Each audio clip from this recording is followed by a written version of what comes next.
और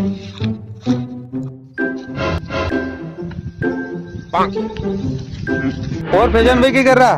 कहीं नहीं यार, अड़द काट रहा।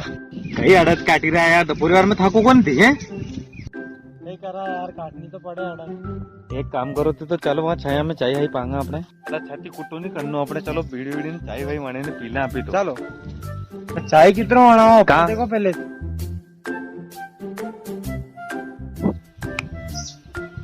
कई मतलब छुलो उल्लू लगे तो थी अच्छा बनाओ मारा हीरो फोन एक 5 मिनट में मैं बात भी करो ना बाथरूम करना हीरो है ने कटे आई रहा हूँ।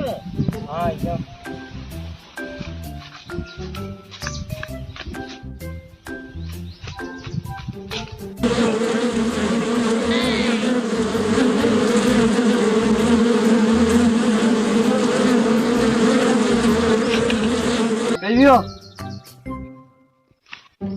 अच्छी खासी चोरा दिक्कत चावल तो लोगा के सारे नहीं लागणो चाव मंगले तो अच्छी खासी वो कहीं ना गयो गन समय के चावल लो मोरो ने 5 मिनट में फोन पे बात करना हीरो नहीं तो बो मरवा पूरा होती लाग क्यों मोय जदी मां बेबी खुदी रही सही में भी वो आयो कौन दादो आना हटे कण के सारे नहीं लागणा अब मां मम्मी गारा देगा तो बी काट ने भी गारा देगा।